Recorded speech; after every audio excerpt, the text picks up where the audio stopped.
of magma that was down about, they estimate anywhere from 50 miles down to 100 miles. So say 38 kilometers down to 140 kilometers, something like that, in terms of its total size, that fed 12 to 15 volcanoes. And it got really excited one day, probably because of some solar input, and the whole bulge decided to empty all of that magma all at once through these 12 volcanoes, very much like what happened to Krakatoa. Krakatoa was part of a giant supervolcano called Toba. Much of Toba still exists, and it's a very worrisome thing. But no, the equatorial bulge is the fact that the bulge, the equator of the Earth, if you were to go and put a measuring string around the middle of the Earth, we are fatter at the middle of the equator than we are if we take that same measuring string and we run it around the poles. And we're fatter by 26 miles. So if you start off in the North Pole and you were to sail a boat on water, by the time you reach the equator, you are 13 miles further away from the middle of the planet than you were at the North Pole. And so that's why we don't actually live on a sphere. We live on what's known as an oblate spheroid, because we're flatter when viewed from the pole to pole than we are around the middle of the planet. Now, a lot of academicians will say to you that this is due to the fact that we're spinning around and that this is a centrifugal force. And at some small level, they're quite correct. They think that if we stopped spinning, that we would flatten out into a true sphere. And I would dispute that. I would say that we're fatter in the middle because that's the centrifugal force way down in the middle of the planet makes the matter want to go to the equator faster than it would go to the poles when the planet of the Earth, where the middle of the planet creates new matter. And thus the matter is kind of locked in, and we could never have a crustal shift or any of that. Plus, by the way, all of the Hapgood and Graham Hancock and everybody who's ever discussed the pole shift, the potential for a crustal shift, all of that evidence can also be explained with the expanding Earth model. And we're going to have a real good test of all of that over these next couple of years. These next 2 years, and probably we'll know by July or October of this year, if we're really on an expanding planet and going to have to go through a rough patch, because the solar energies really ramp up from July onward. Yeah, we're in for some, all data from everywhere suggests that we're in for some serious changes. Now, a question from Stephen here, Cliff. Sure. Could you please ask Cliff if Comet Elenin is the intelligently controlled incoming mystery? I don't know. It certainly could be. There's some suggestion that in our data that an object will be coming in from space, and us regular humans will hear about it through the controlled media, and that we'll also hear that the object is obviously under intelligent control. And here's what we're lacking. With the comet Elenin, we're lacking the obviously under intelligent control. I read a couple of far-out things there that suggest that there's been some changes in its trajectory that would seem to indicate that it was intelligently controlled. But this is nowhere near the level of linguistics that we expect to see. So at the moment, we don't have a definitive answer. There's just been a little tiny teasing hint that that is the case. I actually suspect it's further along in the year that we'll get it, and it should not be ambiguous. You shouldn't even have to ask me the question, because there should be so much debate about the subject. Okay. Well, here's another. I've got questions popping up all over the place, Cliff.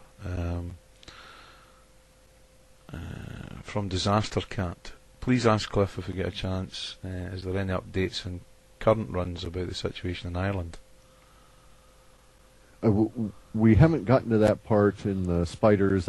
We've got our spiders just turned on and collecting data, so no, I won't have anything for at least 45 or 50 days before I could even get into that area. Okay. Well, there's another question regarding the data from Josh, asking about the data gap.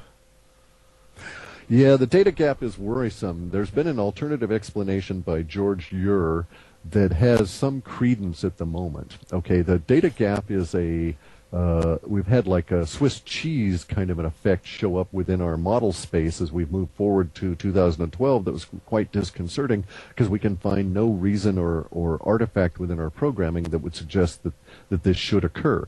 And it's the various sets of data are just going dark and not adding anything to them. And so the model space is getting filled with holes that are, as I say, very disconcerting. Now, George, your suggestion is that it actually is the internet going dark, so to speak, that we've seen recently, first with Tunisia and Egypt and Libya and all these various places as they get into various social disruption situations, including Japan, and that what we're at, the data gap can actually be explained as a forecast, in essence, of real problems for the global internet. He has some justification for making that statement. I'm not yet 100% convinced that that's the only reason. And I live in a world that is inclusionary, so he could be right about this particular part of the data gap emerging, and yet not right about the whole. So I'm sort of holding off any firm conclusion yet because we're not close enough to the major part of it to be able to say that, yes, definitively, this is what is causing it. Well, just on that, I don't know if you're aware, but I seen a video yesterday that was doing the rounds on YouTube, and it was a man claiming that the sun went dark. I don't know if you're aware of that, no? No, I hadn't. I think I've gotten an email about it, but I hadn't gotten in and looked at it or anything. If it did, it happened when the sun was not on my part of the planet, because it didn't go dark. I mean, when was this supposed to have occurred? Yesterday? Yesterday, aye. Or just before yesterday, probably within the past few days or so, you know. Well, if the sun winked out, it did so when it was already nighttime here, and I didn't notice. Because it's up there now, I can assure you. Okay, so the new electric's coming from Canada, stating in the reports an Asian person is responsible. Does he think it may now be a Japanese refugee? Yes, indeed. That's a very high level of probability for what we're going to see. I'm quite sure that we're going to see the diaspora, that we're in fact seeing it now out of Japan, and that it makes a whole lot of sense that the Japanese academic and inventing community is going to have to disperse. Okay. As I say, I'm getting questions in here. Guys, if I can't get to all your questions, I do apologise. Do you have any more data, Clif, concerning what type of women's makeup is going to be responsible for the scarring of hundreds of thousands of women? No, I don't. We are in that period of time, though, when it is out there. It is out there now. Whatever will be the cause of the language appearing later in the year. So, no, I'm sorry, I have nothing further, and this is very worrisome. And it's one of those things where we maybe could have done something even at the risk of legal action. If I knew of if the data was so specific, I could have said, well, it's this particular brand. I would have done so. But it doesn't appear to be that. It appears to be a level of contamination at a very fundamental core kind of a raw material for the makeup industry as a whole. But it does seem to be segregated. It's not ubiquitous around the planet. That's the best I can do. We just don't have any more for that. Okay. What about the living stone? One listener asks. This is Free Westry.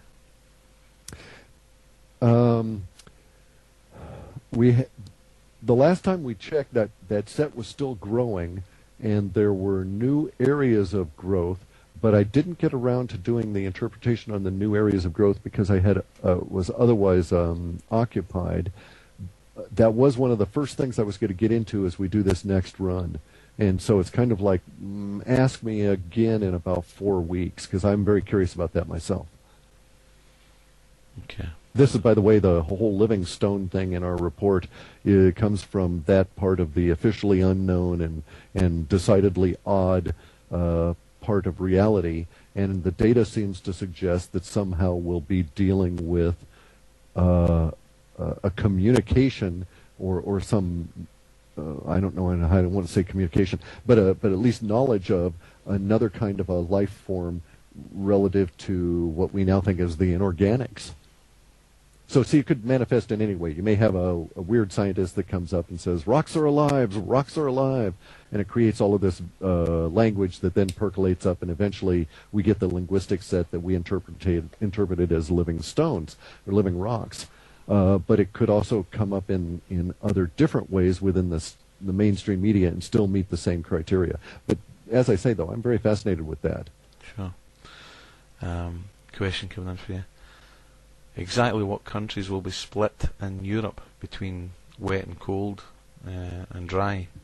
I.e., will there be a split? Yeah, hang on a second. I've got a globe here with some of that stuff marked out. Let me relocate that. It looks, from our viewpoint right here, that, say, don't examine the planet on a map, or if you're going to look at a map, don't look at it with a northern focus. Look at everything diagonally. And so what we'll be looking at is kind of like a diagonal striping. So one stripe would be a band that that extended and was wide enough to cover all of, say, Sweden and Norway, just missing the top end of Scotland, and that band would include Denmark, it would include the eastern part of Germany, it would go down through Slovakia areas, Hungary, Romania, Bulgaria, and go into Turkey, and then there would be another band that would go from the top of Scotland down to about near not including all of Ireland, but nearly all of Ireland, and then would come across and would include Paris and perhaps a few kilometers south, maybe 50 kilometers, 100 kilometers south. It would include Geneva, it would include Italy, and it would go on in to include Egypt. And then another band beyond that would pick up Spain and going into northern Africa. So the bands are not vertically striped so much as they are diagonally striped, and they're pretty close to, what's that? That's about a 50-degree angle off of the vertical quadrants that we have, the meridians. So there you go. There's the striping that's going to occur. Yeah. We don't have anything specifically saying that Scotland's going to be excessively dry or it's going to be excessively wet. I can't tell you which of those bands is going to be which at this point. Okay, another couple of questions coming in for you. Sure. Let's see.